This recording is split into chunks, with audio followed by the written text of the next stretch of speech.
তোরাও দেখছি ভালোই তোল্লাই দিতে শিখে গেছিস। শেষ হলো জনপ্রিয় animation cartoon series Gopal Bhar. সম্প্রতি এমনই গুঞ্জন সোশ্যাল মিডিয়ায় ডানা মেলেছে।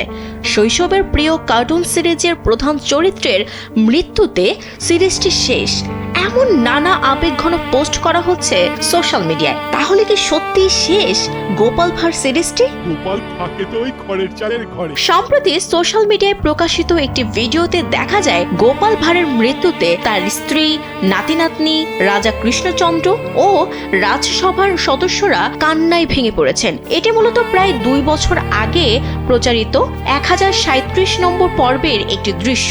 সেই পর্বে গোপাল মারা যাওয়ার অভিনয় করেছিলেন। পুরনো সেই দৃশ্যটি সম্প্রতি নতুন করে সোশ্যাল মিডিয়ায় ছড়িয়ে পড়েছে। আপনিও ভেবে দেখুন মহারাজ। কার্টুনটির প্রযোজনা সংস্থা ও প্রচার মাধ্যম থেকে এখনো গোপাল ভাঁড় সিরিজটি আনুষ্ঠানিকভাবে বন্ধের কোনো ঘোষণা দেওয়া হয়নি। এমনকি প্রচার মাধ্যমে প্রতিনিয়ত নতুন নতুন গোপাল ভাঁড়ের পর্ব প্রচার করা হচ্ছে। তুমি কিচ্ছু ভেবো না গোপাল দাদু। প্রকাশিত সেই ভিডিও দেখেই গোপাল ভাঁড়ের ভক্ত অনুরাগীরা আবেগঘন বার্তা দেন। পুরনো সেই ভিডিওটিকে সত্যি ভেবে ওই দৃশ্যের সঙ্গে শেষ পর্ব, গোপালের মৃত্যু ও শৈশবের সমাপ্তি লিখে নিজেদের আবেগ প্রকাশ করেন। তবে গোপাল ভাঁড়ের বেঁচে থাকার সুখবর পেয়ে ভক্ত অনুরাগীদের মধ্যে ফিরেছে স্বস্তি।